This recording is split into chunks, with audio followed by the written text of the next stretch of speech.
Hey folks, we are going to continue with Spelljammer art this morning. So give me a second here to check my signal, and then we'll get to work here for a little while. I'll go with my intro spiel, and then yeah, we'll do some art. So with my intro spiel, sounds like Mike is okay.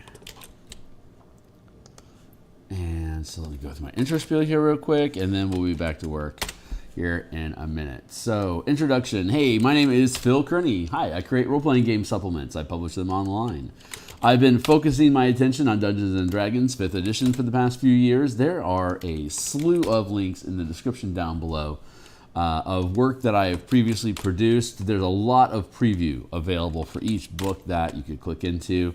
If you're a D&D enthusiast, DM or player, there's a ton of really cool mechanics that are available for folks to use either side of the screen.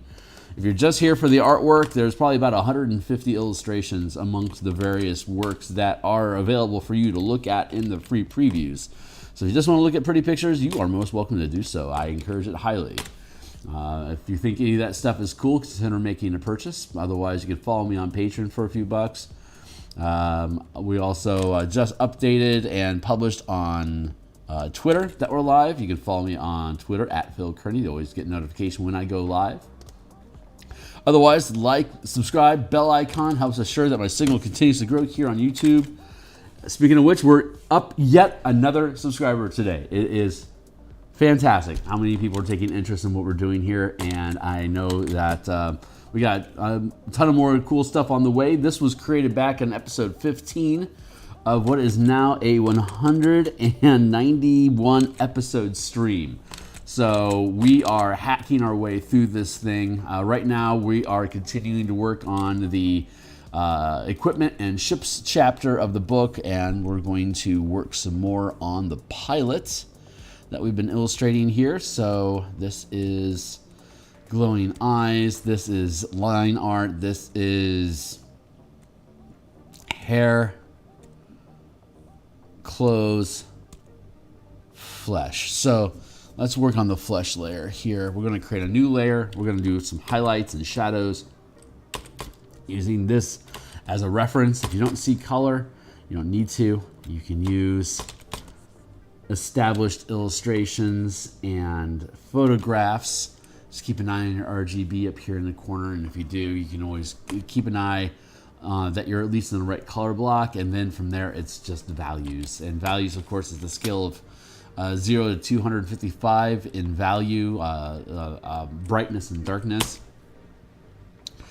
This shadow color we picked is significantly darker and less saturated than this highlight, which is lighter and more saturated. Saturation generally is how much separation there is between the R, G, and B. If these are three levers, the R is being thrown less than the G and the B. So this is a more saturated green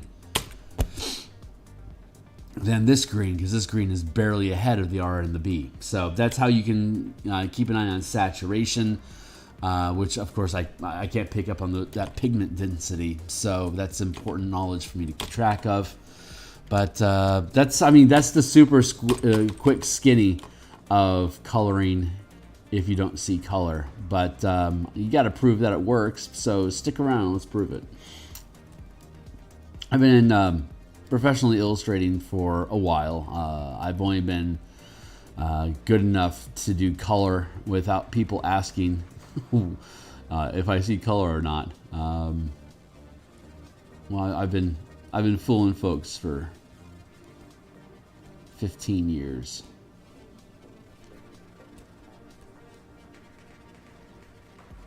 Illustrating for, I don't know, 20 something years. Started in the 3rd edition when the OGL was first released, and it spawned a slurry of third-party content producers that all needed artwork, and we hadn't fully globalized yet, so it was pretty easy for me to be able to snake gigs off of various companies on an ongoing basis because I was able to provide.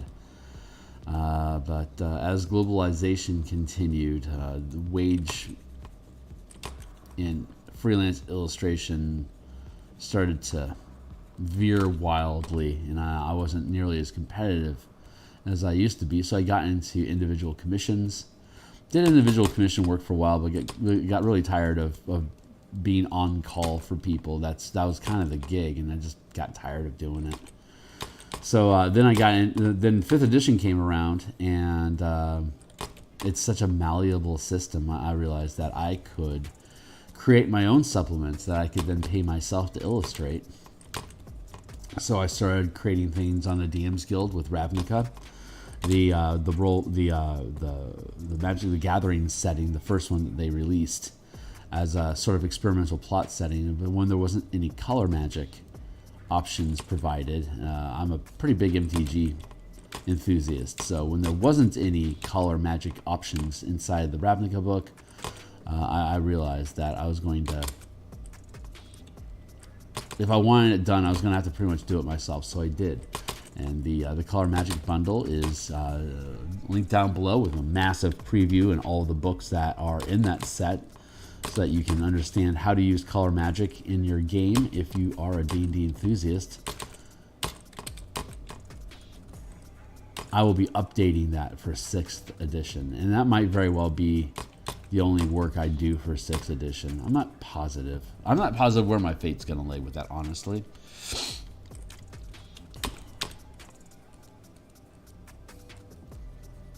I think we're just going to have to see what Wizards offers us and how 6th edition turns out to see if it's something I'm going to be involved in, or if I'm just going to move into the creative community, Creative Commons, and use what 5th edition exists already and just continue improving upon it as planned. We'll see. We'll see where that takes us. But for now, we're committed to the Spelljammer book to be published on the DMsGuild, because this whole supplement was inspired by Spelljammer. I always wanted to do Spelljammer art, so I'm staying on the DMsGuild where I can officially label my stuff as Spelljammer content. I'm thrilled to have that opportunity, but beyond that, I have a pretty free hand to be able to publish any additional content about this, as long as I'm not name dropping. That's always the thing. You can't name drop using other people's IPs unless you want to get their permission for doing so first.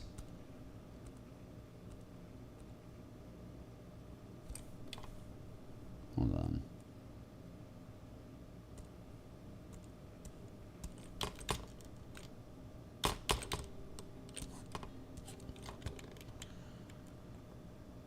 Huh, that's coming from the chair.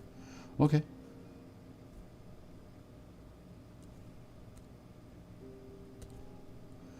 So I'm going to grab all of that. I'm going to duplicate it. Merge here.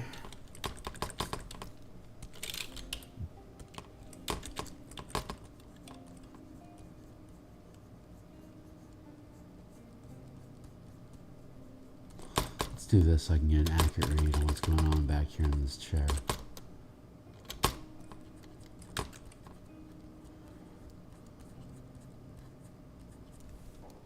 Let's get the pilot out of the way here real quick so I can really see what I got going on.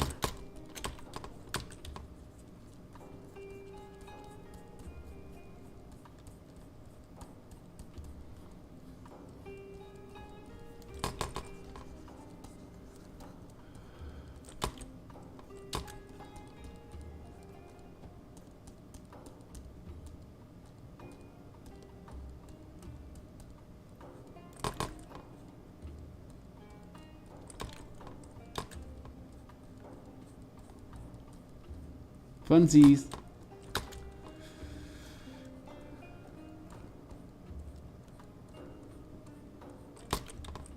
I'm tired. I'm going to get some sleep in today.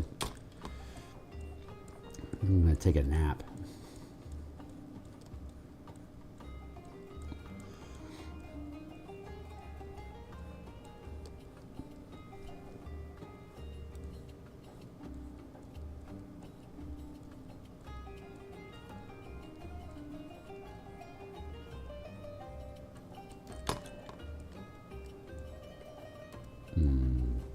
Well, hey, Nitro, what's going on, my dude?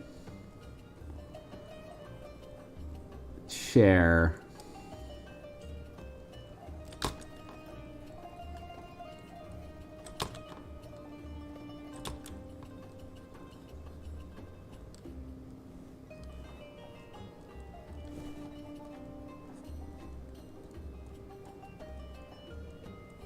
I see text there. Hold on.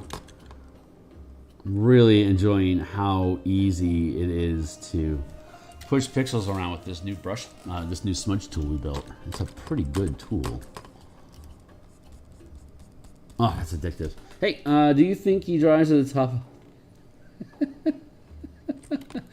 Gets his hair, or is it like that naturally? I think what I'm going to do is weave in a bunch of feathers into this, so it's going to look, so it'll be like permanently like that. It's a very nice chair, very nice. You can sit in it super comfy. Yeah, thanks. Good chair. Good chair. Flesh good.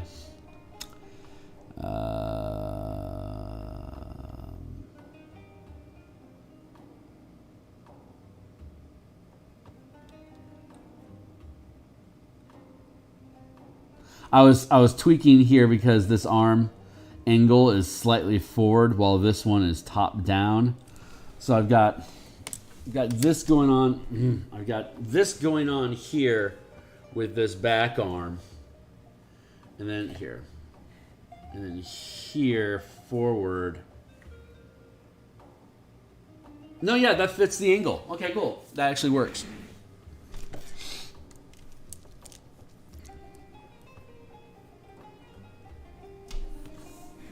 Right on, my guy. I like it. I like the idea of that too. That's cool. Let's yeah, I'm good with that binding down. Where'd you go? There you are.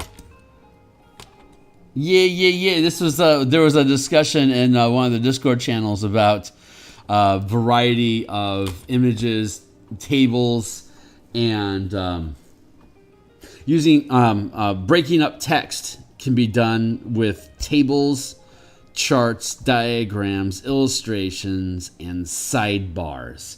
But there's also the hidden visual element of changing the number or width of columns that you're using on a page. Those are 6 elements that you can introduce to break up monotonous text, this equipment section, and this text up here is breaking frame with these 2 columns. These 2 columns. One of them is there's an illustration on the page. There are there's a table here, a short table, still counts, and a sidebar block about the difference between focus and attunement and concentration. So this has 1, 2, 3, 4 elements of visual stimulation, I guess, or visual. Text variety, visual elements on a page is the word I believe I'm attempting to say. So it's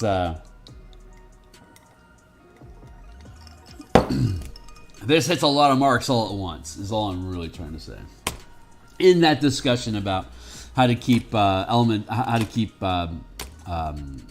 visuals interesting during a flow process. Yeah. We're going to get back to work. Sorry, tangent there.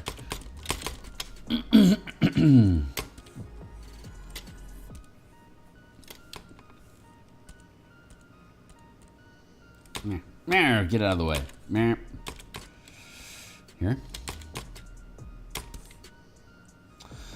Oh, I fetched that from down here somewhere, didn't I?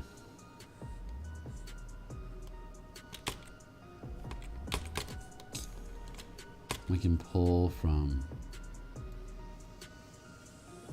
here, and we can pull from, what the hell? What kind of horsetail is that? Horsetail cockamamie?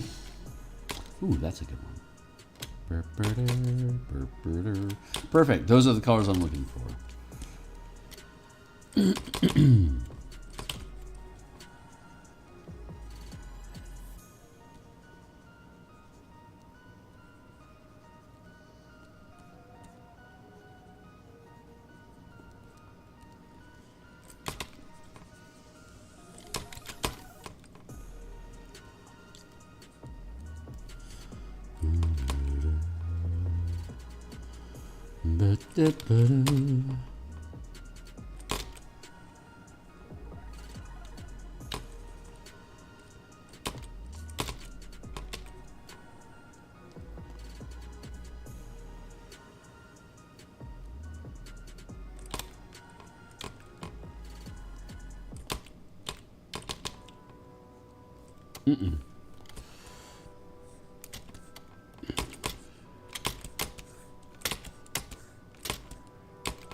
Like that. There we go.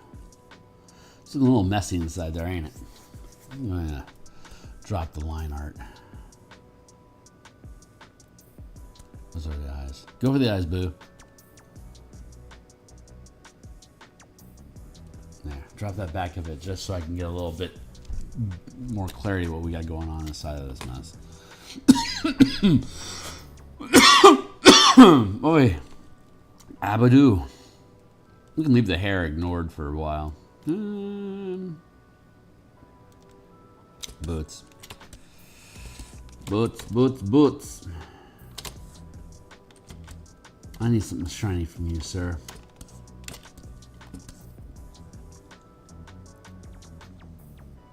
Waiting for Fassini.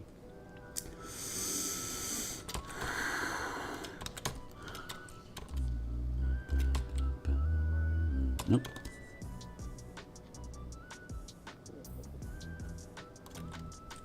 And that'll do.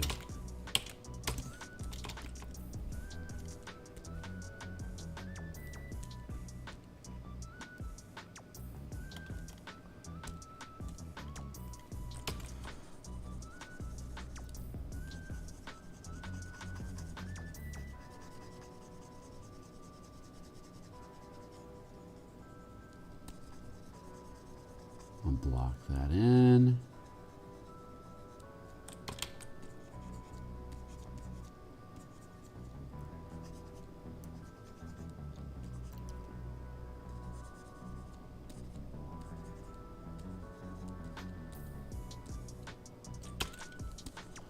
Smooth that like that.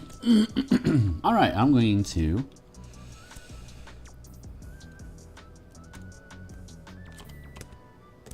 pull this all into the same file, duplicate that file, merge that file, duplicate that folder. Now we have this one layer, and I can destroy everything in a swipe. So I'm not sure if I want to keep this like this, but I feel I have enough of a tragedy here that I can start working to resolve it a little bit. Honestly, I think I want to pull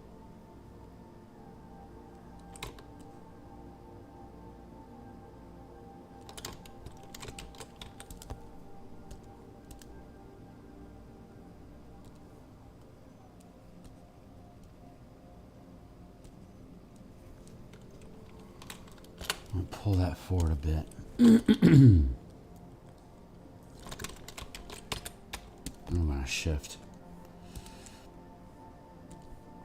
Skew this. I'm going to slim it down a touch.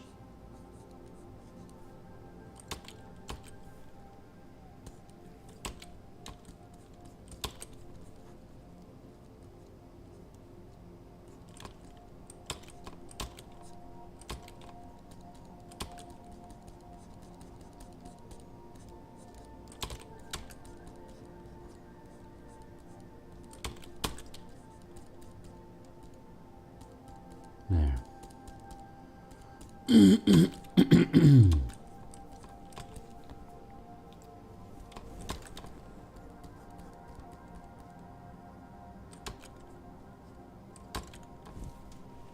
Text. Are you still planning to copy the color of the orbs and give a glow inside? Oh, yeah. See? Bloop. It's still there. It's just on a hidden layer right now. I'm just going to work the skin, and then when I come back through, I'm going to do a highlight layer to push this light to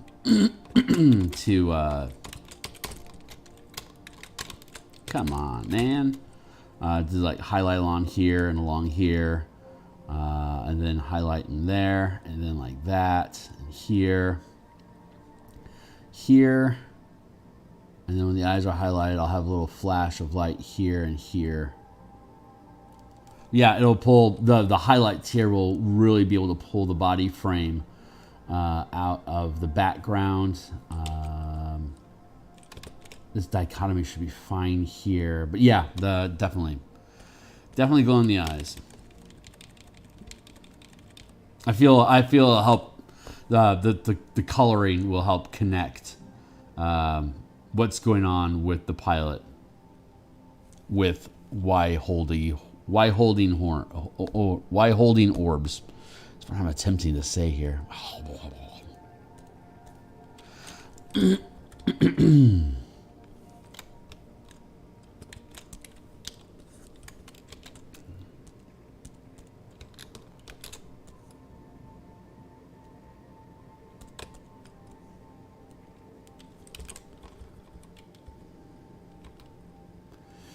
I can pull that forward a bit, and I can take this.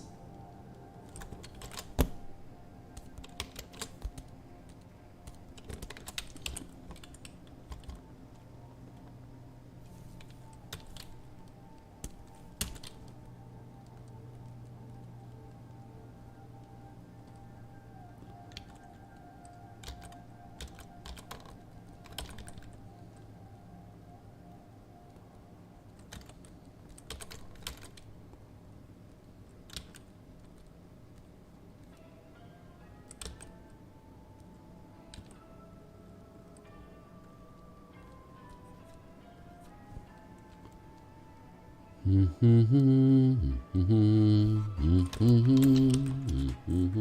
like that.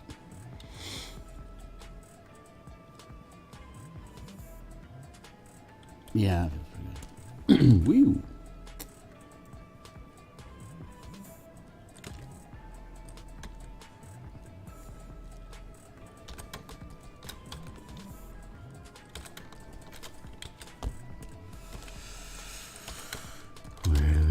From here, still looking for that blue jean, berry queen, prettiest girl I've ever seen. See her shake on the movie screen. Jimmy Dean, James Dean.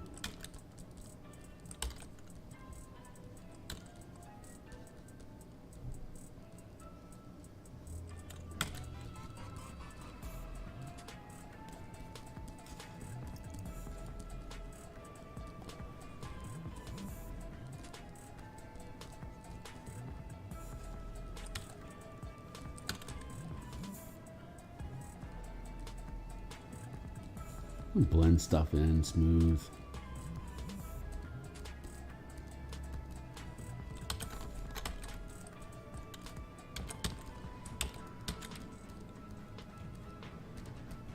Let some of these just let some of these details just try to resolve itself.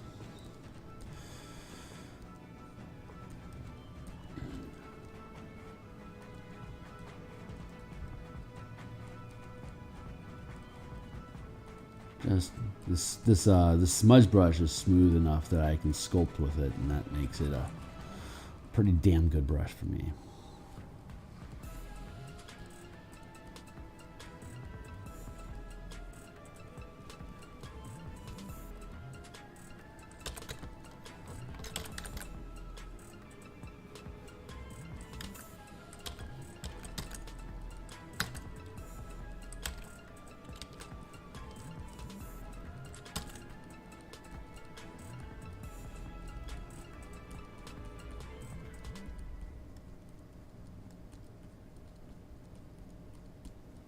Yeah, I like the glowing eye aesthetic a lot for the piloting because the like the bonding sort of the focus process of taking control of the ship devices.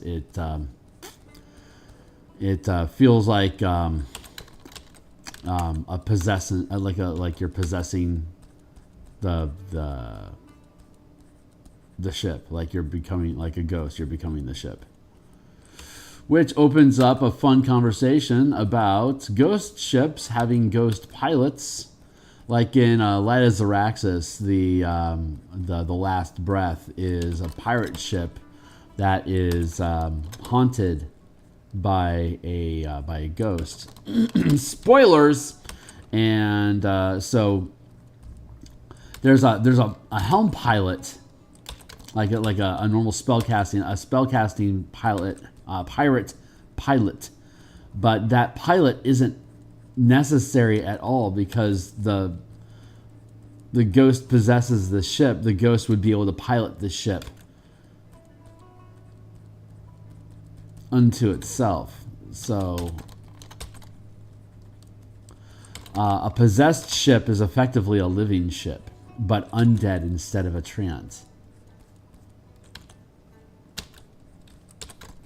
So there is a lot of content available and a lot of fun questions like that get opened up to probably.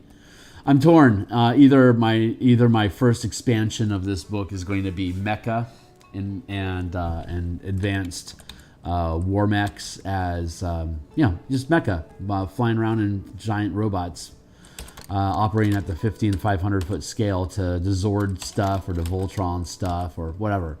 The other option is the sentient ship options, like sidekicks, fightercraft sidekicks, possessed ships, living ships, awakened vehicles,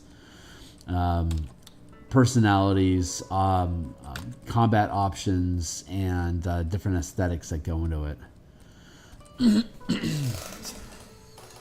That mane is getting a little out of control.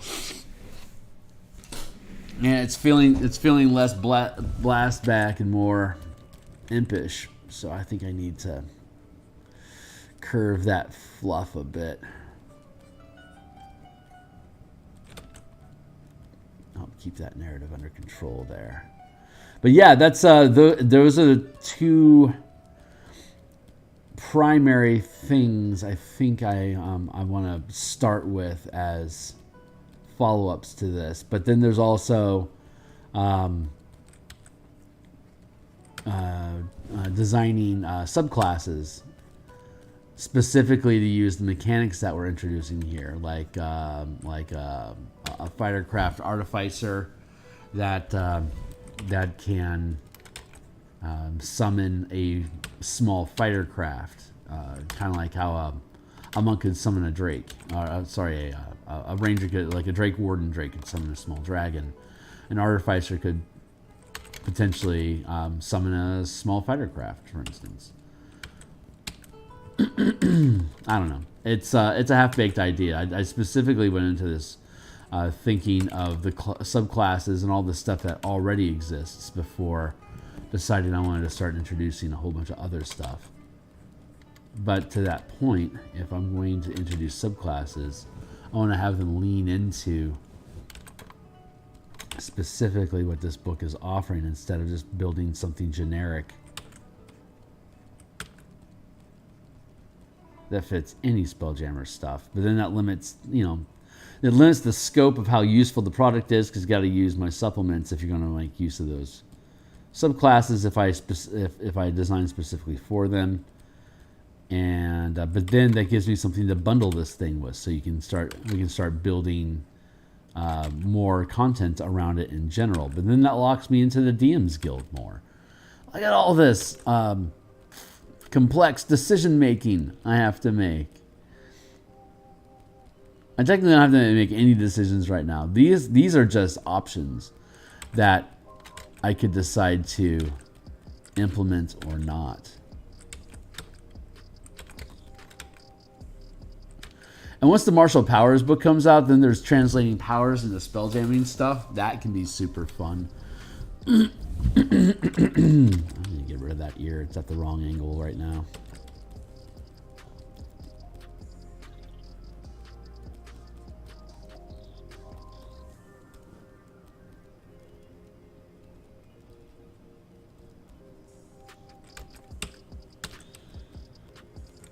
I'm gonna figure this guy out. We're gonna do fine here.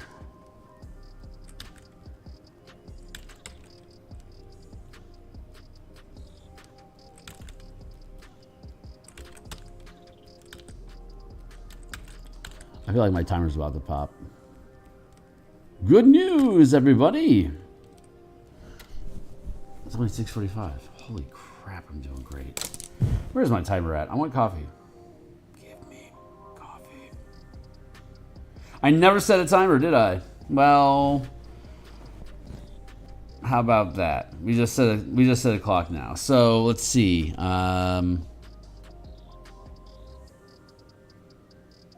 Yeah, we've got an hour. Coffee time. Oh, this guy's turning out fine.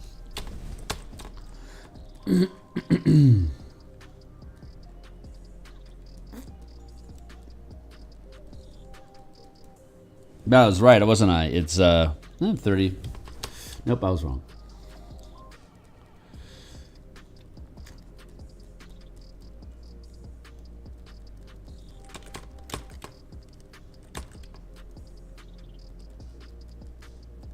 Oh, that's what's going on. That's why it's bending, because I've got this angle going here and here. So I want to have an angle going actually here.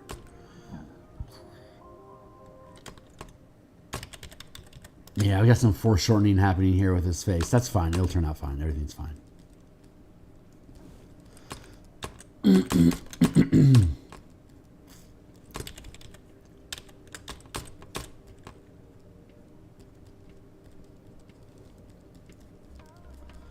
I can curve around to his face. Let's just work on integrating the line art into the color.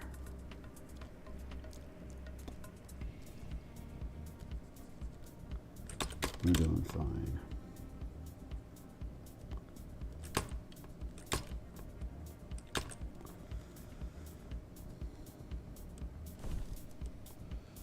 What you doing on over here, Orb?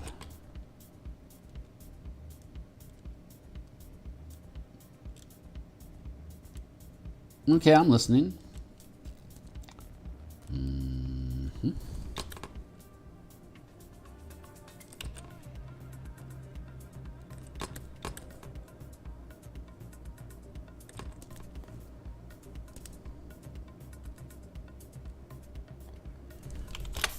Oh, very yes.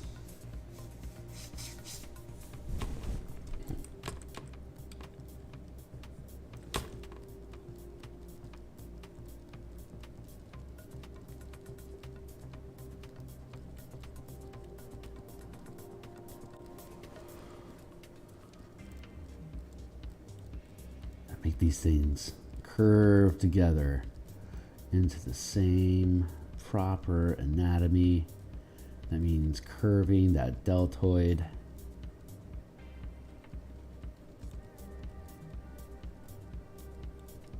She's curving that trapezius.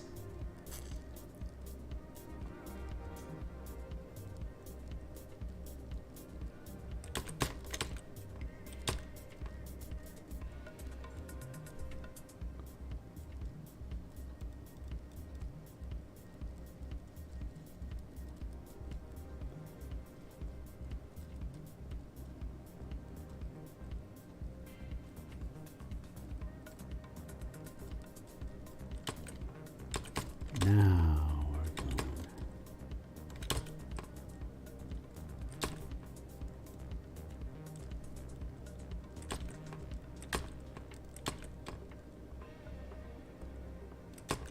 There.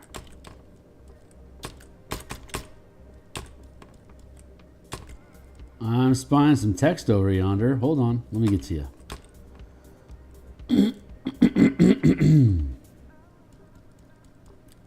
Just 1 second. The muse isn't letting me go yet.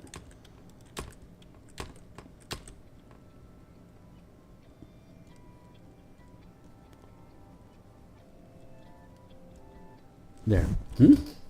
How fast are these ships able to go? Can they go warp speed? That makes stars look like streaks kind of fast. Well, the way that Spelljamming Systems works is that you've got a solar system, or in 2nd edition they called it a crystal sphere, but in 5th edition it's a system. And a system has a central star plus orbiting planets and other celestial bodies. Once you get out of the range of the system can be of any size, like the Zaraxis system in Light of Zaraxis. It's 400 million miles from the sun to the edge of the system, and once you exit the system, you're in astral space or the astral sea. So it dumps directly from wild space and darkness with like little stars and stuff, and it fades into the silver wash or gray space of the astral sea, and then you fly from one system to the next or into the outer planes while you're in the astral. So so to answer the descriptive question first, do stars streak by? No, because stars are described as other systems distantly evident in the astral from beyond your crystal, from beyond the system that you're in. So for you to be able to, you can't like streak past another star unless you have stars as like fire objects or radiant objects inside your own system to shoot past. The technical answer is ships can fly up to 100 million miles every 24 hours, which if you grind down from days to hours to minutes to seconds, it's roughly 1,000 miles squares is the highest speed you can traverse across a map space, or to be able to break down in a per round basis. It's basically 10,000. It's basically 10,000 miles every 6 seconds is roughly the clip that 100 million miles per day translates into. If you look at it it's a little wonkier than that, but if you just round things off to make D&D easy, like a person doesn't fit a 5-foot square, but the spacing that the person occupies is a 5-foot square, and the movement that a character makes each round, although can potentially be a lot faster or slower than 30 feet during a movement, or if you dash 60 feet. That's the simple, quick math that D&D uses to gamify movement during combat. So we gamify movement during combat to break it down to 1,000 miles squares is the largest space that you can traverse in a spelljamming ship. Combat speed, though, if you're more than a mile away from a target, you can't effectively engage it in combat because you're too far away to effectively hit them, because projectiles are coming in. Although the projectiles can reach them a mile away, because if there is no gravity to weigh down the shot, it'll just keep drifting until it eventually drifts to a stop. And we have a table to demonstrate the size of the object and the force that a projectile is fired. How long will it actually remain dangerous until it drifts to a stop? And thus that can become a hazard of falling into range of a combat that hasn't lost momentum. So you could be flying along and then stumble into a burst of ballista fire that isn't anything personal, just wrong place, wrong time, and now your ship's taking damage because you just blundered into the field of fire of a already ended combat. So effectively, if you can't fire at things over a mile away, that means your scale of combat is going to be significantly small. Like if it's coming at me from a mile away, I can just drift over and you're just immediately going to miss that shot because I can literally see it a mile away. So here it comes. It's not an issue. If I'm caught by surprise and don't see this shot, you can still hit me because I'm beyond normal range. You can still try to hit me, as long as the weapon still has momentum to deal damage and and the target doesn't see it coming.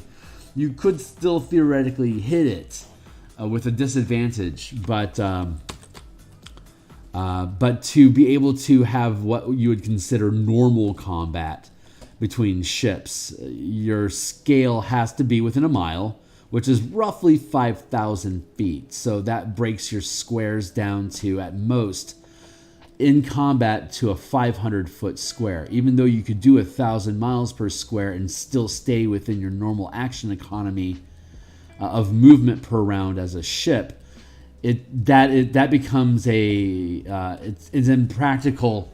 It's not practical to think in that scale, because 1,000 miles away, you can't, with naked eyes, you can't even see what you're shooting at unless that object is at least, I want to say at least 10 miles in scale. We have a chart for it, like how far away and how big an object needs to be able to be seen a certain distance away with the naked eyes, and you have to always be thinking you're using the naked eye when you're taking shots at stuff because of how siege weapons work. And now if you have an orrery that you can do radar scanning with to catch wind of stuff, whoever is the support character whoever is focusing on that orrery system can use an action or a bonus action to grant a siege weapon team advantage on their attack roll, so that if you do catch sight of a target that you're scanning and tracking through an orrery system that you don't actually have visual eyes on, you can still take the shot at them by commanding a siege team to fire now. And then like 10 minutes later, the ship hits that ballista bolt that's coming across.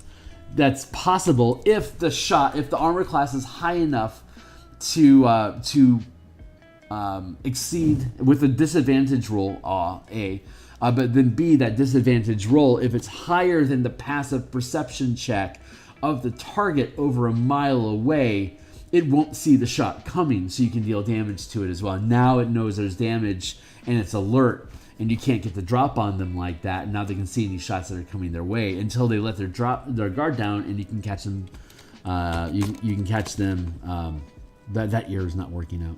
So I'm just going to cover it over for now. We'll figure out the ear. This is not heading in the direction that I want it to, so I'm going to back off a little bit here like that. But yeah, so 500 feet becomes your effective maximum scale of combat, and of course you have to be at the 5-foot scale to be able to board a ship. So there's three scales of combat, which is 500 foot, which is maximum extreme long distance combat, and then there's the 50-foot scale, which typically I refer to as dogfighting, which is where most of these larger ships can engage in melee combat and still have ranged combat and have characters aboard a deck to also be engaging in combat with like hurled weapons, thrown and projectile weapons are both effective at the 50-foot scale for practical reasons. And then you've got ship melee combat for larger vessels at the 50-foot scale. But then you can, then if you close distance again to the 5-foot scale, that's when you can put a map and have characters like attacking from deck to deck or fending off enemies on the deck of their ship. So 5-foot scale, you know already, and it's what Wizards of the Coast was able to figure out how to do, like how to board ships at the 5-foot scale. Good job, Wizards. But then you got the 50-foot scale for dogfighting, and then the 500-foot scale for ranged combat and engagement. And then anything beyond 500 feet, again, it's if you're aware that you are in combat, you cannot be hit because it's too far away. Unless it's something that requires a saving throw or something, you'd still have advantage on the saving throw because the range involved of something that has to travel that far to get to you. It's no surprise it's coming. It's just a matter of if your pilot is incapacitated right now, then yeah, you're going to get hit as long as that disadvantage check is good enough for you to hit the armor class of the vessel. Is this all making sense? Hopefully it is. Great question.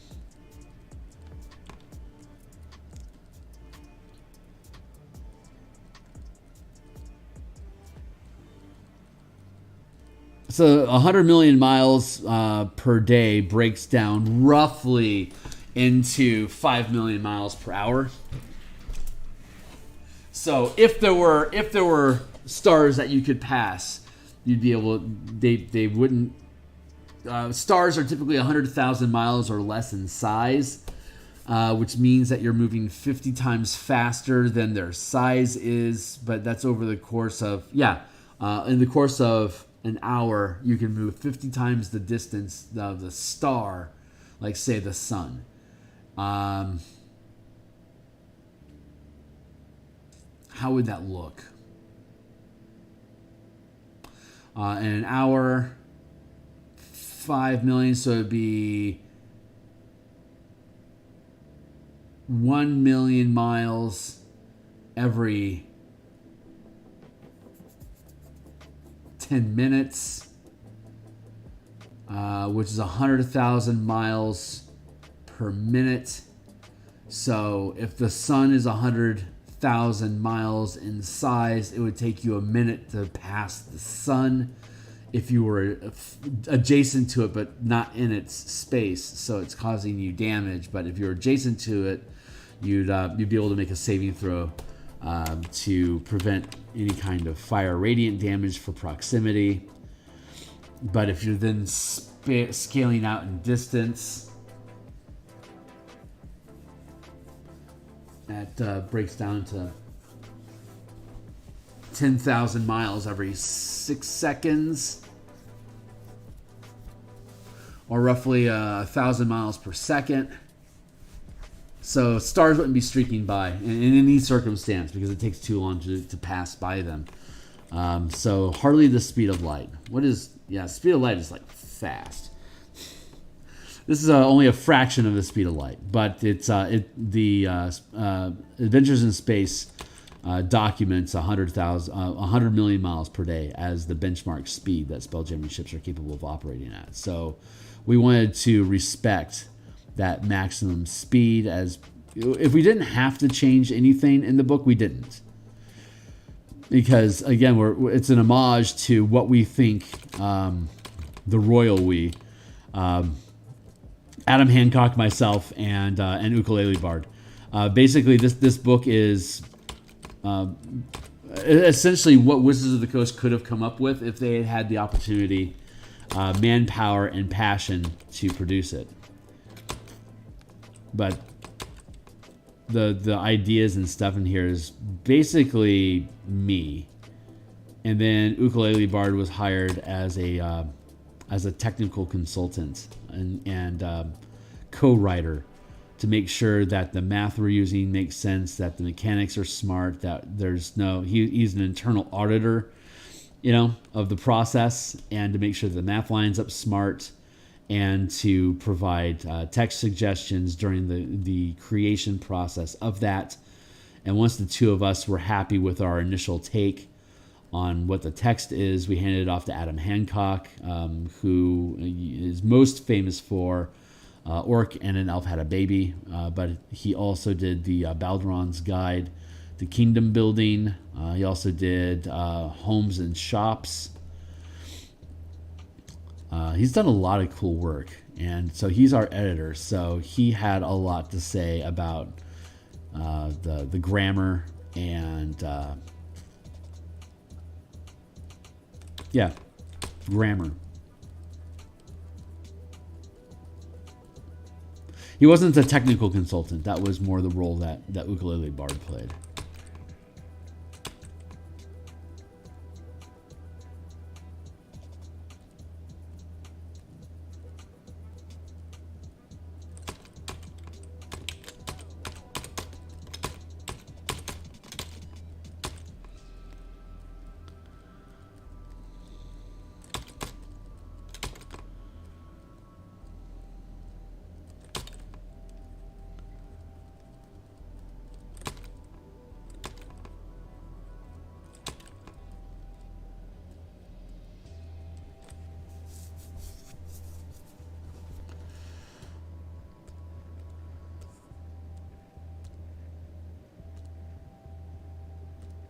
He's got this tilt to his head. I'm I missed that tilt, so...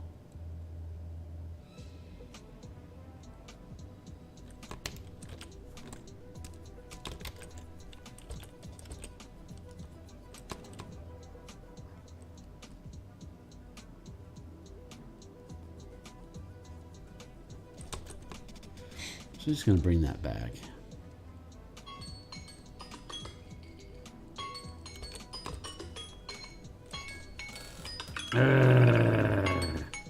Burp, burp, burp. 7:04 here in Seattle.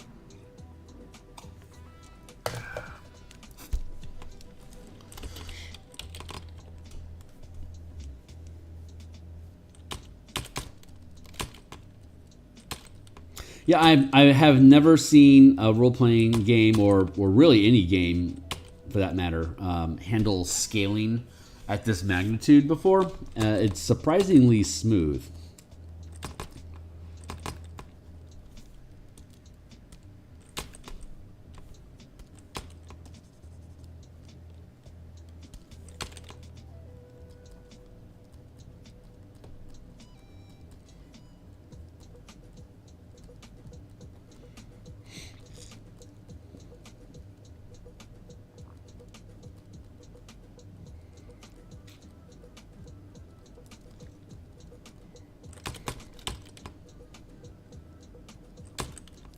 And since the structuring of it and the spacing is consistent and the scale of movement is possible among these ships, it's pretty easy to be able to move between theater of the mind and mapping. Like, it might not be practical for you to have a 5-foot, 50-foot, and 500-foot scale map all on the same page together. So you can we spend some time in the document talking about how to set up maps, how to position them, how to smoothly transition from one map to the next, and when do you need them, when don't you need them, when can you use theater of the mind versus a physical map, how do you treat tabletop versus virtual tabletop. So it's not just the mechanics, in the in-game mechanics of how are you depicting space combat, but also pulling back and looking at the meta, the actual meta game of how am I supposed to, as a DM and a player, how are we supposed to actually engage and interact with this stuff at our table so it's fun and practical to use. I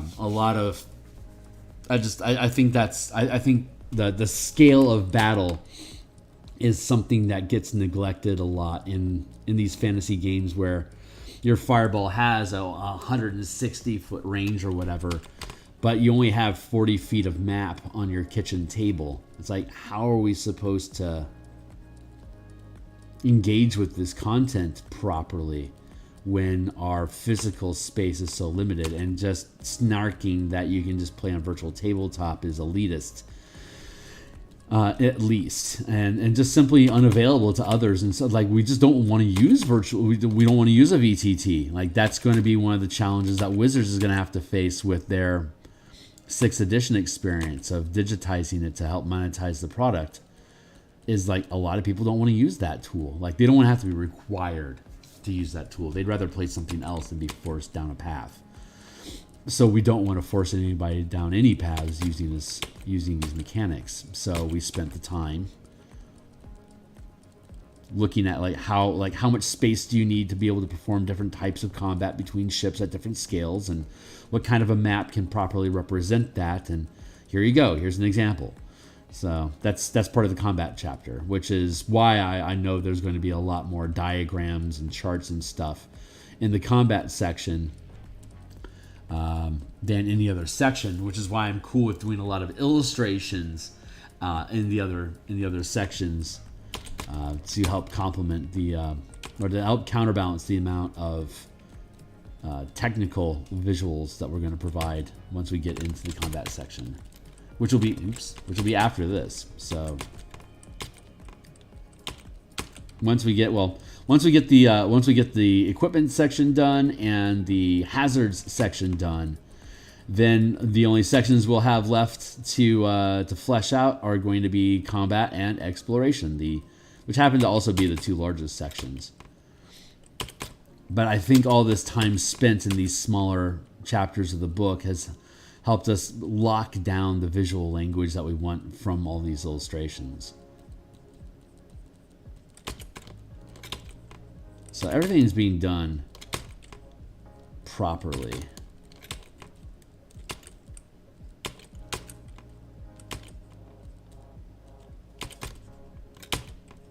Come on, buddy. There you go. Just need a sharper.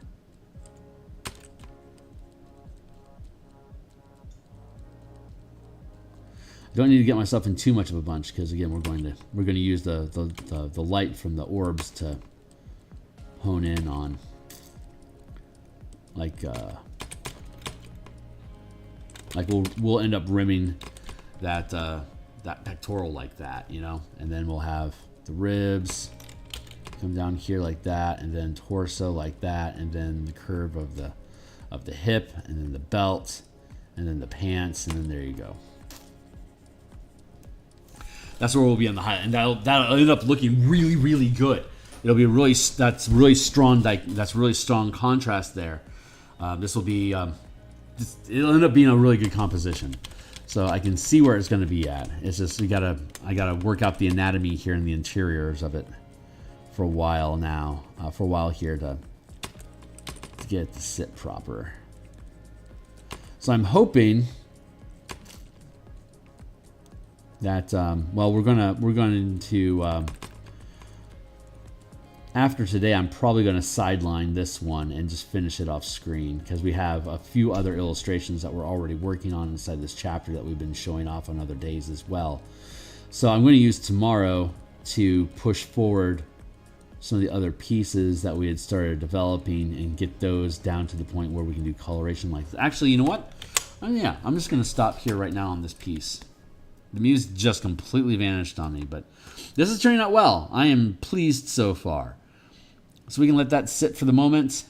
I'm going to zip this one up for now, and we're going to drop to another page.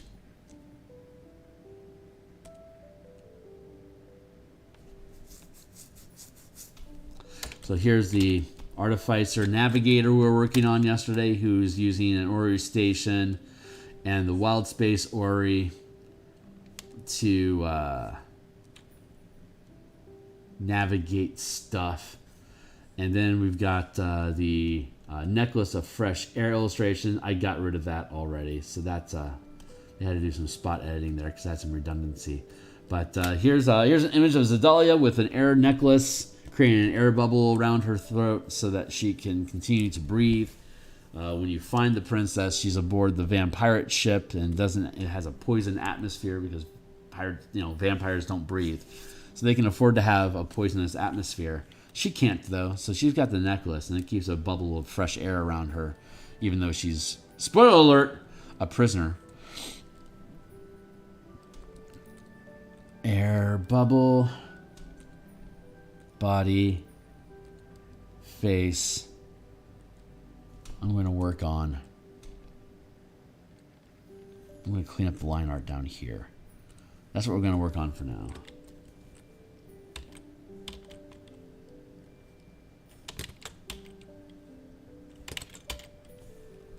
I'm going to drop fade this a little bit more.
There. Okay, cool. That's good. Merge down.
My coffee machine says, you're right. Coffee will be continued drank until morale improves. Did I say that?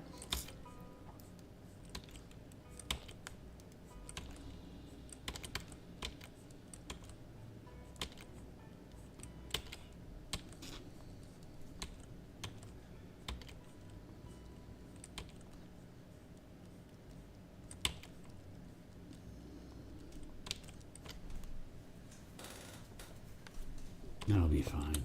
Let's take that. Cut that out.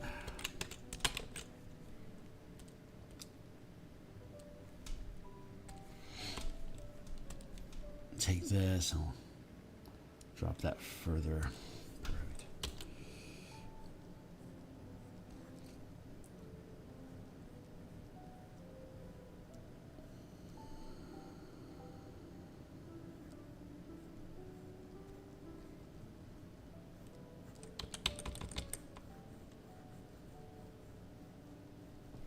Trying to see if I can use the edge of this bubble as a guideline for the framing of her outfit. Kind of.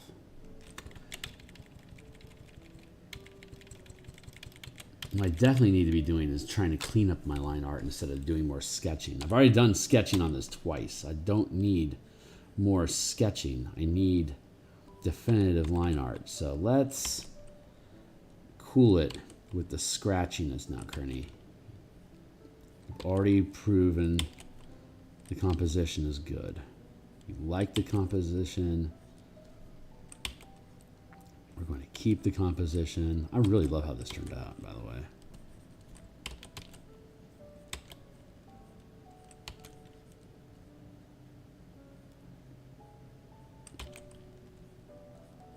These are also some of the larger illustrations in the book, period. A lot of the illustrations are only 1/4 or even 1/8 or 16th image sizes, like very small pieces.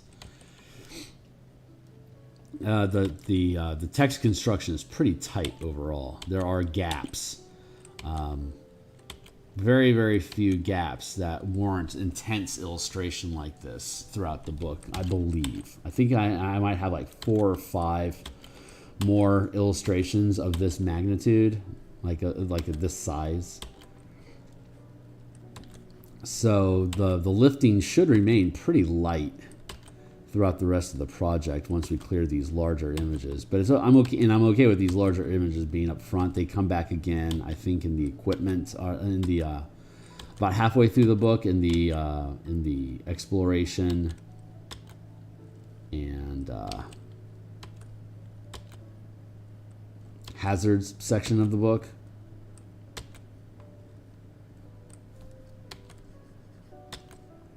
But a lot of the filler art in here is really small scale.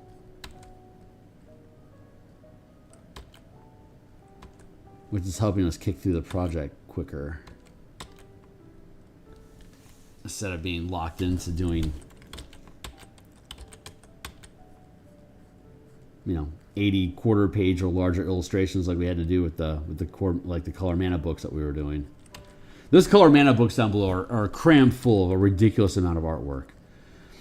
It was a little mind bending producing that much. I like the core mechanics book in there. Some of that stuff is like literally sketchy. I'm looking forward to the 6th edition mechanic update, because it gives me a chance to invest some time in building out better looking art in those pages, and I can start using Strixhaven and Theros art on top of just the Ravnica art. So I'm going to have more variety in the type of characters I can portray as well. So I'm really looking forward to working on that project. And I think what that's working on that's going to be lighter lifting. It's going to give me some space, pardon the pun, for me to be able to open up and hopefully get a Kickstarter going for the armies, guilds, and kingdoms concepts that we've been working on. I don't think, although I'd love to use Dragonlance as the base, the word I'm trying to use, God damn it, is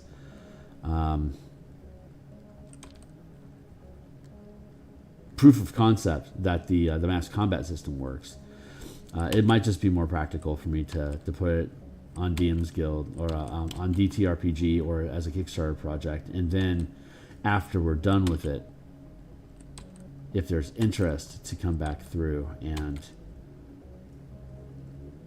build out, just reference the rules as an external source, and then keep the Dragonlance stuff on the DMsGuild, but keep the core mechanics elsewhere so that we can use it for other things other than giving wizards half the profits. Honestly.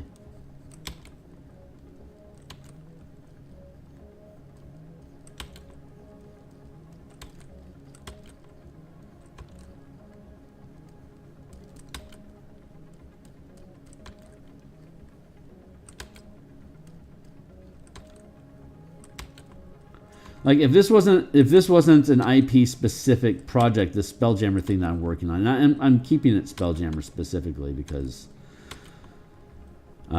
it's Spelljammer, and I freaking love Spelljammer. I really wanted to illustrate Spelljammer specifically, using Spelljammer ships specifically, like very succinct, like very intentionally using Wizards IP. I can rebuild these rules as something independent, like for Lancer or for Pathfinder or just Creative Commons in general, and just change up the language enough so that it isn't beholden to the DMsGuild anymore. And because mechanics are forever. And since this is the only system that I've seen that scales like this and takes into account high maneuverable craft in a combat scenario that uses 5e mechanics, yet there's a lot of 5e kind of games that are out there. So having this opened up to be used outside of Spelljammer sounds like the right thing to do for the community, but also producing something that Wizards will continue to get a cut of by paying homage to Spelljammer directly, I think is the right way to go. And it'll give me an opportunity to test my chops on rebuilding language, not using IP specific. So then I can lean into like a more of a mech sci-fi scenario out the gate with a new core product that I can then use as a complement to the Guilds and Kingdoms and mass combat system we've been developing. If I were to take that into, like, say, a Kickstarter project.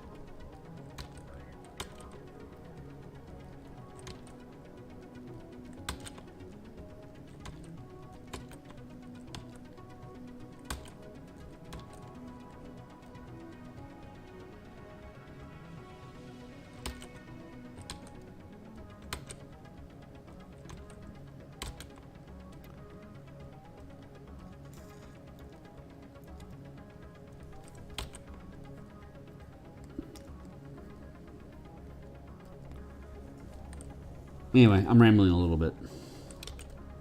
And I'm rambling about business. I don't know how interested people are in that.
This needs to stretch around to here.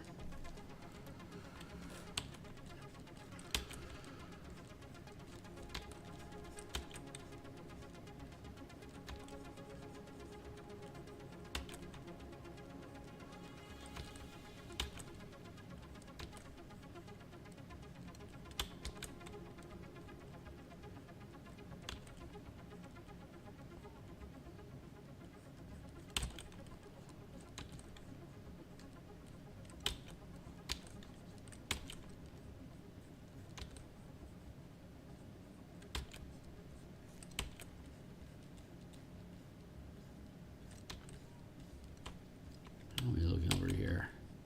So far, so good.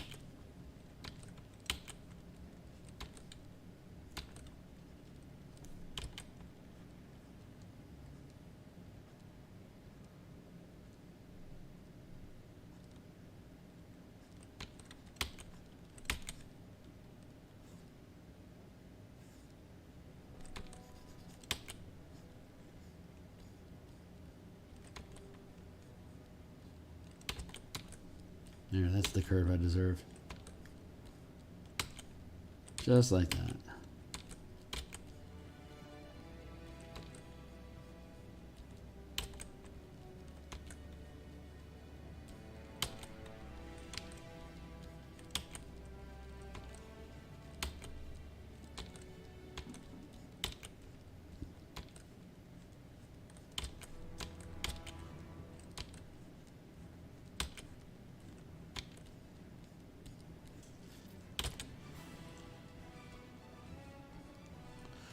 Getting scratchy there, Kearney.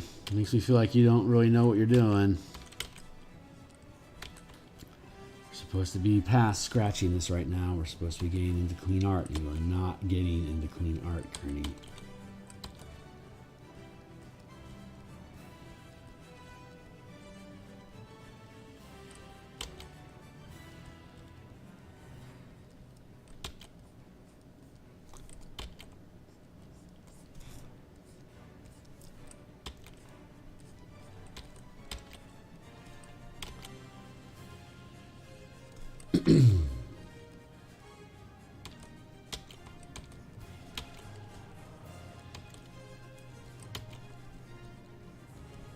It's supposed to be there.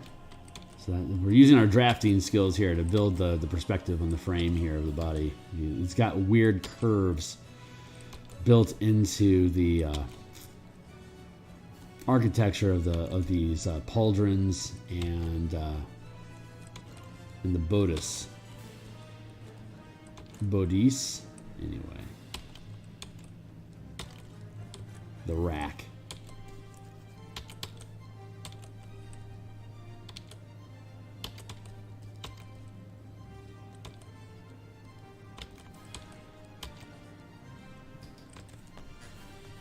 There we go. That actually feels a lot better. I like that. Just like that.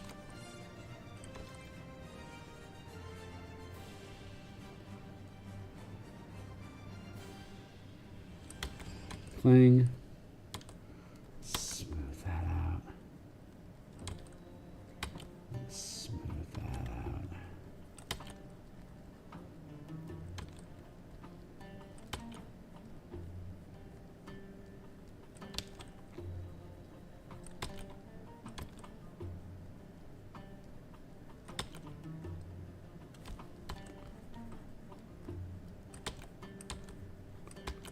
I really want to keep the bitchiness in her face. It just... It's a very subtle way to indicate royalty. Bitchiness. No hate on any royals out there.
Good. Good. That sits proper. Let's clean up the interior stuff here so we can start just working on the blocks and then filling.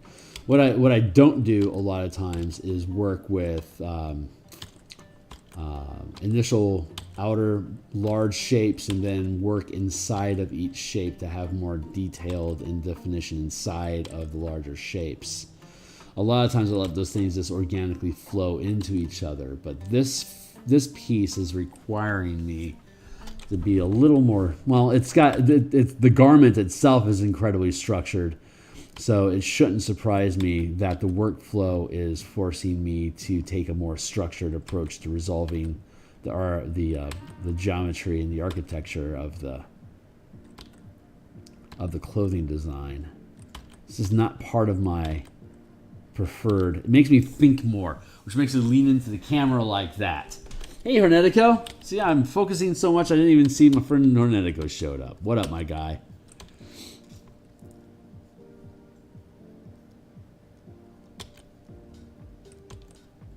That's a loss of perspective there.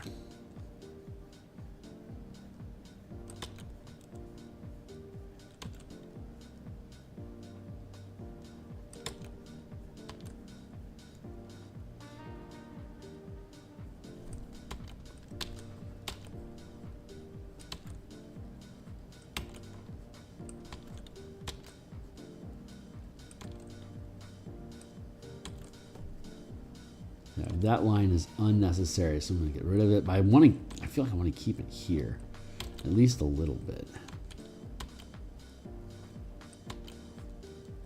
Yeah, I'm not ready for the interior stuff yet, so goodbye. Get rid of that. Go back to square. Get rid of that interior. We don't need that yet. Let's just work with basic shapes and make sure it all fills in proper.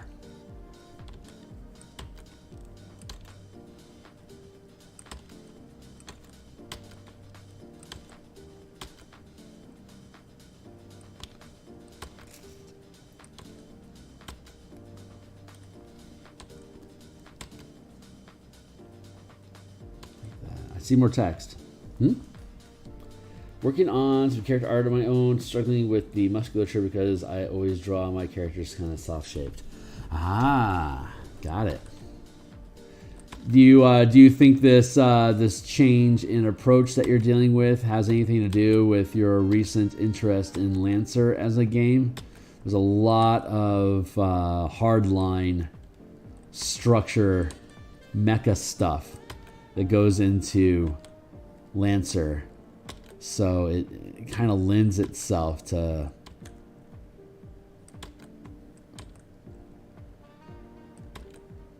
absolute geometry, you know.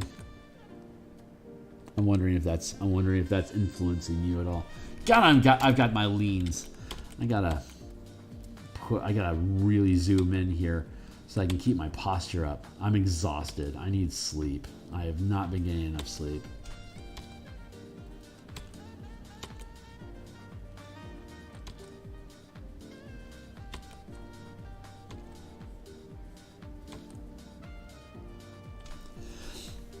This chapter has been absolutely compelling me.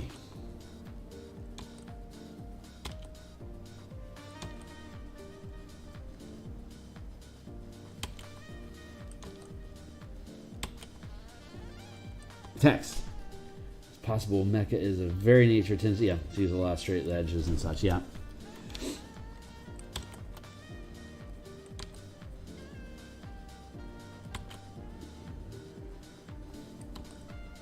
I don't know. I'm just probably unnecessarily reading into what you got going on.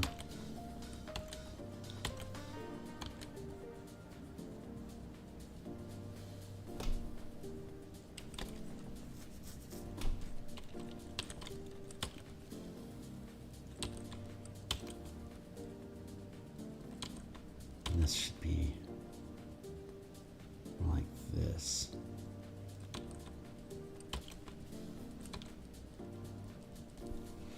Oh, that's interesting.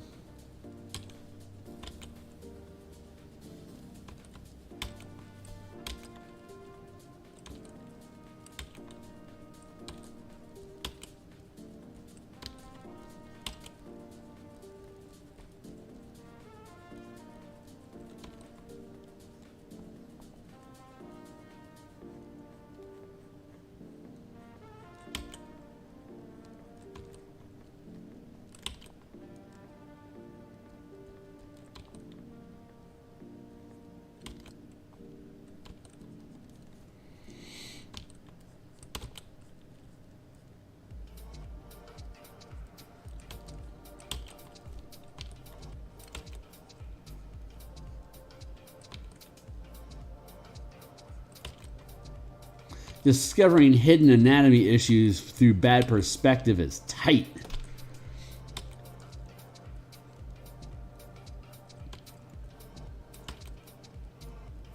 I now understand why the muse was making me mince on this so much, because the anatomy was flawed. Now I feel the anatomy is far more on point with what we're actually supposed to be. So it's going to change the angle of all of this action. I think we're going to end up with a much stronger composition as a result of it. So I am very, very happy to have been slowed down like this. It didn't really crush my time frame all that much. Larger shapes fill in with smaller. Just making sure that since we're working at a really weird down-sloping, like 20-degree angle on her face down through her body, I really need to focus my time on making sure all my shit's lining up properly.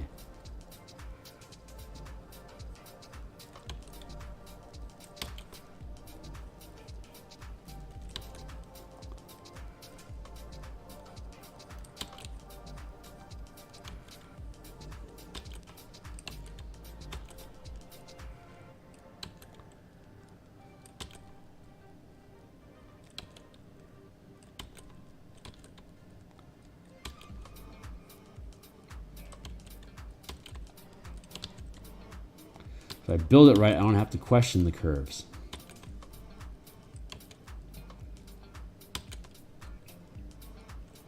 There.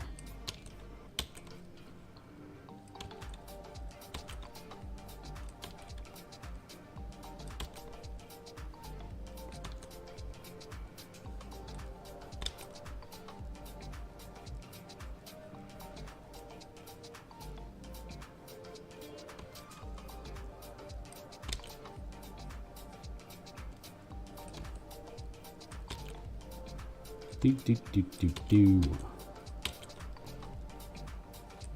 There. And there.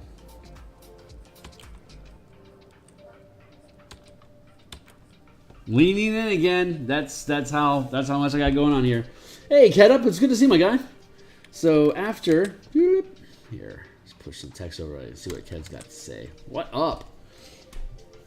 So after my more recent YouTube videos sparking a conversation about AI art, I've realized how many people misunderstand what AI art is doing. They think it's just learning a style like a human.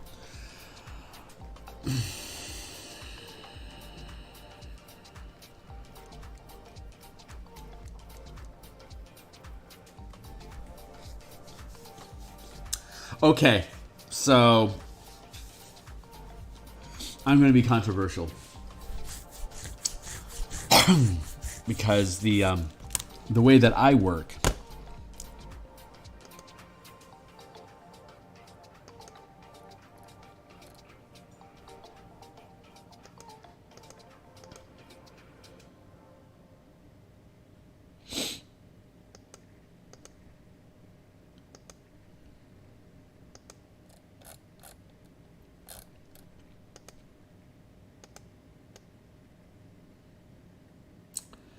so I started off with this is a rougher frame that I had, and then I'm going through this refining process, and then my refining process is going to end up with clean art like this.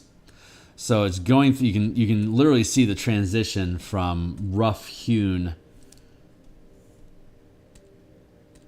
Get out of the way there. Very rough to more clean to far more crisp line art. So I'm going through a refining process, and there are multiple instances of streams where here I'll do a quick little sketch for, and you can see this if you go back to the Captain Sarlona character sketch that I had done. I had started off with building my character. Actually, let me go take a look and see if I actually have that stuff there. This is an interesting tangent I think is worth taking a minute of time to go check out.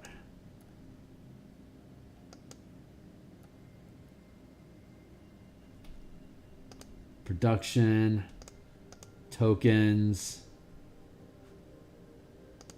NPCs.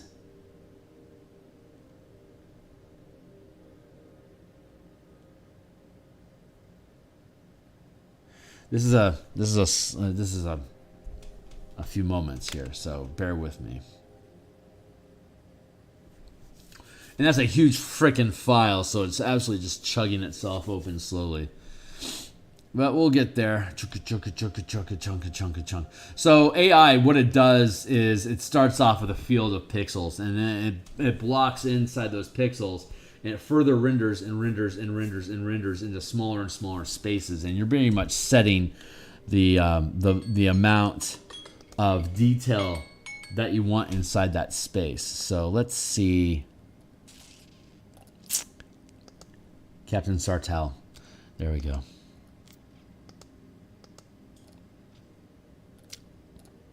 Let's see if I can keep myself from eating crow.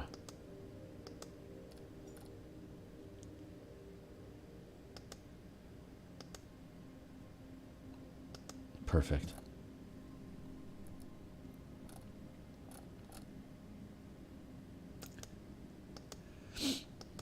Perfect.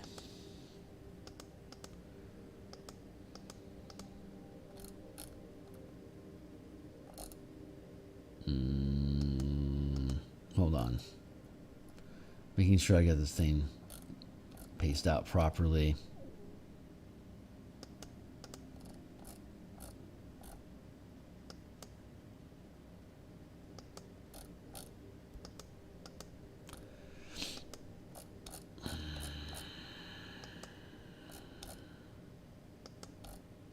All right. So when I started that pirate sketch, let's get into This was the slurry that I created for my initial pitch for the line art, right? We went from here, and then we sketched into here, changing the adjustment of the arm, having a general idea of what we want the angle to be like, and then we moved into, wait for it.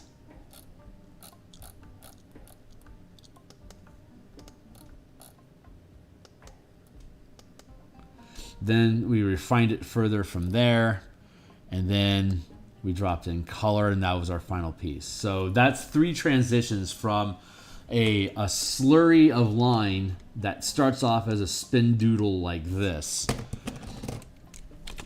that then I will drop into a lower resolution, and from that shape, I'll be like, there, I can see the torso here. I gotta close that that NPC token layer. No, don't save that. Here, I can see this shape here, right? And I can see these lines here.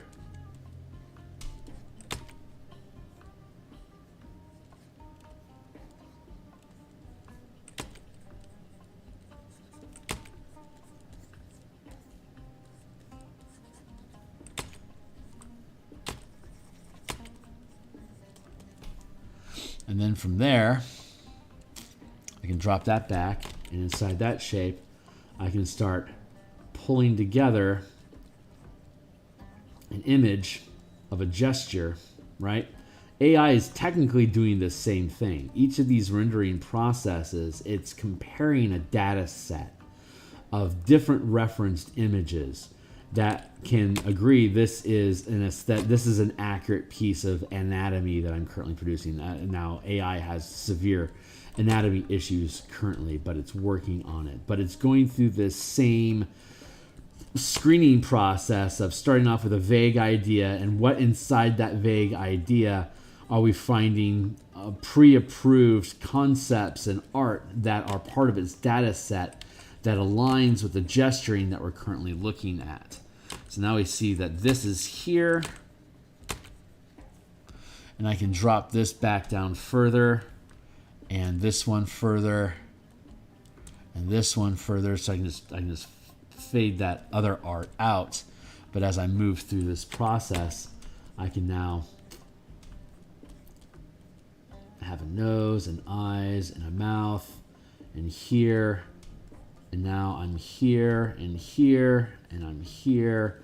You can see that the rendering of these details is coming into being unto themselves, because this is what my own internal training has taught me good gesturing and anatomy looks like. So now from that slurry, I was able to pull out what is my acid washed brain seeing sit inside of this shape, and this is the shape that's being served up to me. AI is kind of doing this exact same process of image recognition. Like, what am I seeing here that I'm throwing down on the page that I can convert into a viable figure? And then from here, we just render further until we get an end result that we're happy with. It's not actually very different from what our brain is doing, but the skills. So an artist has to build a visual library, and what that means is a large enough composition of works that they know internally to be able to create a freeform thing. Like, if you've never spent time looking at castles, this is the symbol of a castle that a child may choose, right? But as we get more information about what are cool looking castles, we may end up building like on the side of a cliff here. We've got like our little castle parapet there, and then here, and then we have our doorway here that's leading down a path like this.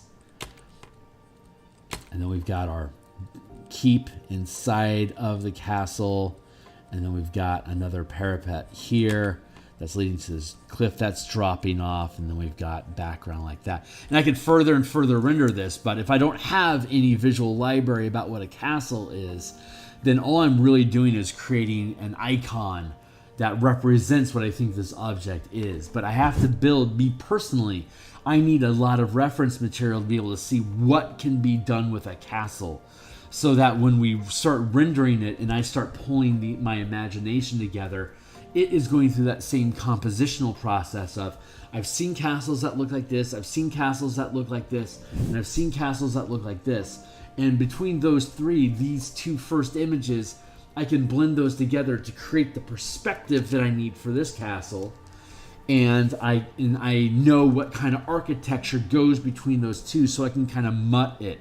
AI is kind of doing, as I understand it, AI is going through that same mudding process of, how many castles do I actually have inside of my visual library? I've got 500 pictures of castles. Okay, so I can now take a blend of those 500 images and create a new shape out of that. But during that composition, I may have an angle that is like this. That's supposed to be, it's like that perspective there is completely whack compared to this perspective here. But it's compiling different images that it knows that it's getting thumbs up on different pieces of this anatomy, but it doesn't know how to put the anatomy together right, which is why fingers and ankles and feet all look stupid, because it doesn't actually, it's trying to render a 2D object it's trying to take a 3D form into a two-dimensional representation without having any actual knowledge about what 3D rendering into a two-dimensional space is. So it's trying to consolidate this slurry of ideas that it's been pre-selected okay to blend between, but it doesn't yet understand the difference of, this arm is like this and this arm is like this, not because these arms are supposed to literally be different sizes, but because the perspective is so forced that it's causing these arms to have these different scales and size. But then it might try to do a face-on image of a creature, and now it's got like a hand here and a hand here. This is actually most obviously present in Wayne Reynolds' art. If you look at, he did almost all the character art for Pathfinder.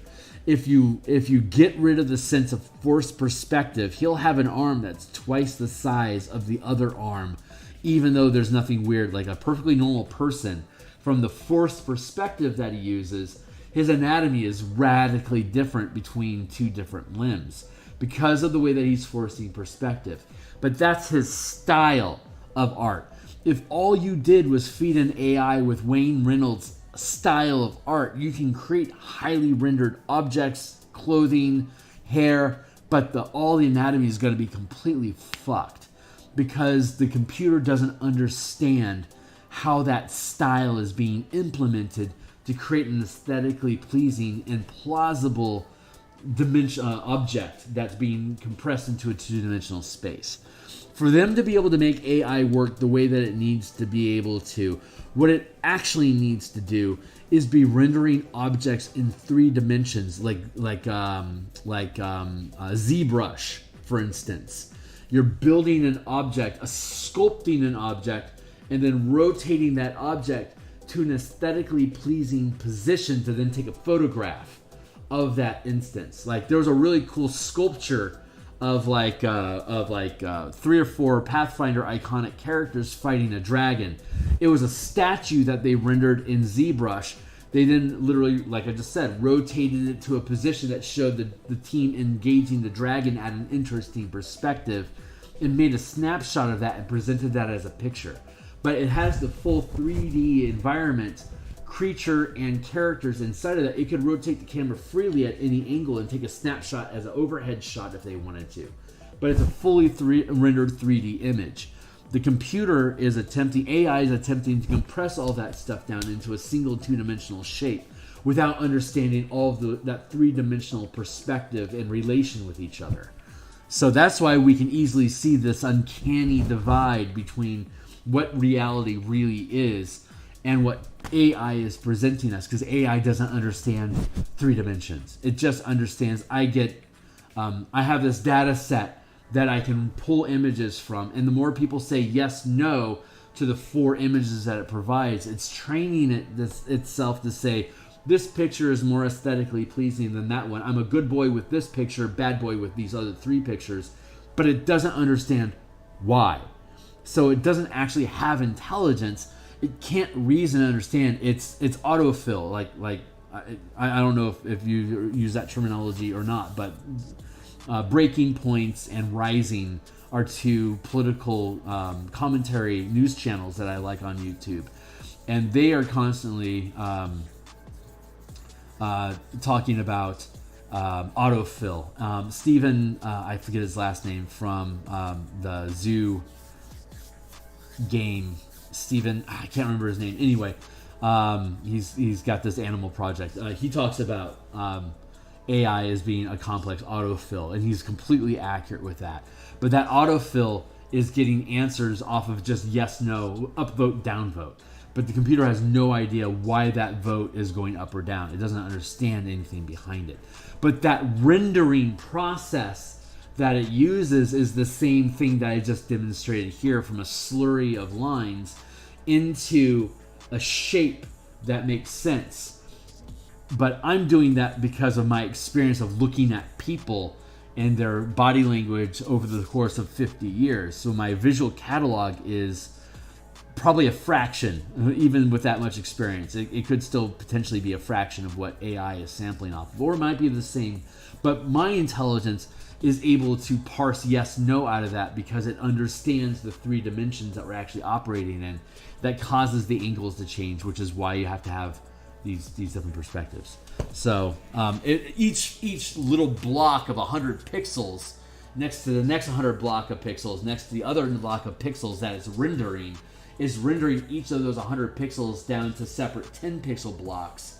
Each of those 10 pixel blocks are being rendered down to individual pixels inside of that block, to what's the next autofill I need in this 100 pixels down to this block of 10 pixels, 10 by 10, 100, 100, 10, 100. Great. The 100 by 100 broken down into the 10 by 10 blocks, and then those blocks further down. It's autofilling each individual pixel as it goes down from that slurry down to more focused imagery, to more specifics, and then you cut off how hyper-focused you want it to get. Because it doesn't even understand why it's hyper-focusing all that information at all. So, I don't know if that's useful, but that's been my perspective about it. It makes me laugh, because when you use Midjourney or something and you see it going from that color cloud into more defined shapes and further defined shapes inside of each of those shapes, that's technically what I'm doing right now with, get this out of the way. There's my reference image. Here, I'm going through the same process of rendering down that shape from, this is the underlying artwork that I started with earlier, but it's too rough for a final presentation. So now I have to go through the meticulous, boring process of cleaning up this artwork so it's more presentable, so it can be accepted as a professional finished piece of art. I could theoretically, in the cyberpunk future, I'll be able to take this quick sketch. It's like, hey, render that out for me, make the dress red. It'll understand what the folds of this fabric are, and these clasps around her bicep and her wrists and the back of her hand and her fingers. It'll understand all of this anatomy, because it'll be a much broader intelligence that it can apply to this specific function. But as it is right now, machinery is super stupid. It doesn't understand why it's making the decisions. It just knows that it's going to throw up 4 examples, and it's going to be good boy with one of them and bad boy with 3 of them. So it's constantly going through that approval process, which is why everything feels the fucking same, because everyone likes that Riot Games, WoW, Riot/Blizzard's aesthetic to hyper real characters and that vaguely Asian proportions that so much of the female characters are rendered as. So it's got this vague, I want to say like a vague Hispanic Asian vibe to it, because so much artwork in that space leans into the anime aesthetic. So everything looks kind of like off anime. So, because that's the only thing you can get approval for, because all the weeboos that are doing all this, the NFT tech weeboos, they all are working off of that I love video games sort of mentality. They aren't Van Gogh fans, you know? They're Final Fantasy fans. So the only approval that the AI is getting is from, you know, Breath of the Wind fans or Elder Ring fans. Its approval is being heavily sculpted by where it can get its likes from. So I don't know if this is useful commentary to the larger perspective of AI in general, but I just at a base level, I understand why it's making, like, what approval process it's going through, and how it's rendering things. I think it's fascinating, and it makes me laugh because, again, I go through that same process of vague to further defined. It's just that I understand I have less data to pull from, but I have an infinitely deeper understanding of what that data actually is. Like, what can I pull from that data to make things make sense? If that makes sense. If any of that conversation is smart at all.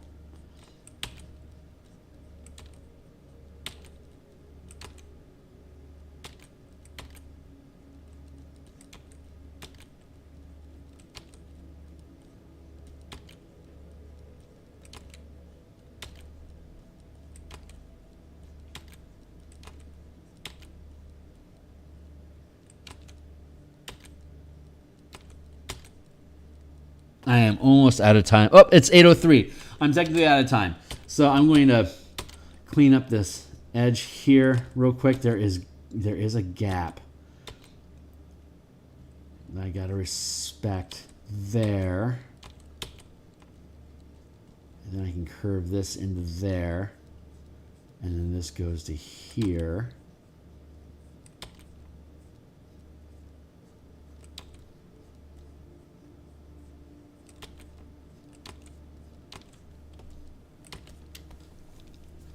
And once I go through this, I'll have to go through another rendering process of a single clean line that matches up. And I'll have to futz over the angling. But I'll eventually be able to get lined up. And then I'll drop a bunch of color underneath it.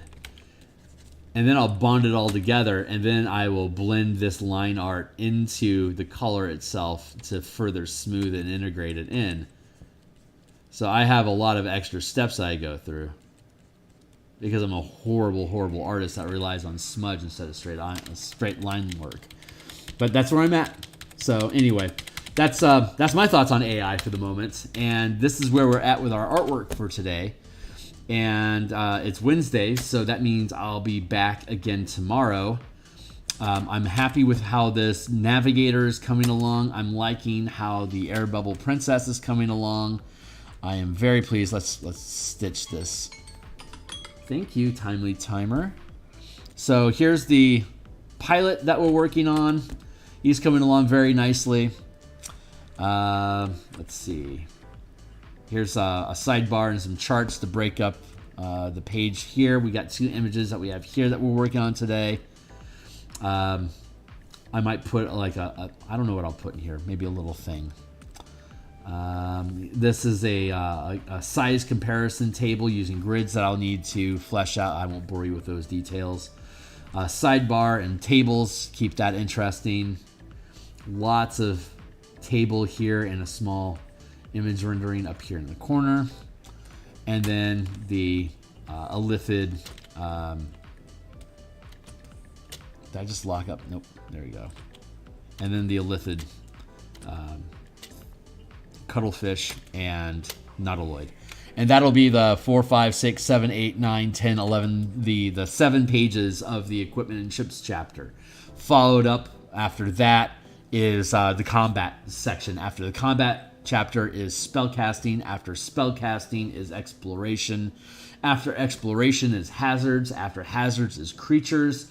After creatures is random system generator. After random system generator is the Light of Zarax's conversion guide to use all these mechanics. We're done with the creature chapter. We're done with the spellcasting chapter. We have line art already for the hazards section and the system generator section. We have line art here for the equipment section.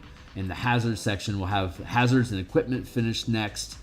And then we'll go into the combat and exploration chapter and render all that stuff. Then we'll finish up the system generator section, and then that'll leave us with nothing but the Light of Zarax's conversion guide, which we will then go further into detail about dropping maps, tokens, and spot art where needed. So that's the process. I'm hoping to have all this stuff done in September, so that will be published, God willing, before October. I think it's feasible that we can, but if we can't, I'm not gonna break my balls over it. I mean, this is 108 pages of document with about 90 illustrations, charts, and tables, diagrams, and maps. It is a massive. This is the most art-intensive project I've ever done, and I'm actually really pleased. We have 72 tokens that we've already produced for this that are just in the zip folder if you buy this thing. So it's going to have ridiculous value. I just hope that people really like it. So anyway, we're going to be back tomorrow morning again. We'll continue working on whatever it is inside of this we're going to work on, but we're just going to keep pushing the ball forward. So like, subscribe, hit the bell icon. You can follow me on Twitter at Phil Kearney.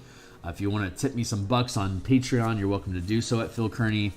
Otherwise, if you're a D&D enthusiast and you like any of this stuff that we've been doing, there's a number of other books that are in the description down below that you can thumb through. Look at the 150 illustrations that are among those books, and if you think any of them are cool enough to buy, then consider doing so to help support the dream. I'll eventually be doing Kickstarters. I'll be firing up an email list sometime soon for people that are interested in finding out more about what I have going as a pre-screening process. And so that's it. I'll see you guys on the other side. I really appreciate y'all. Thanks so much. And we're out.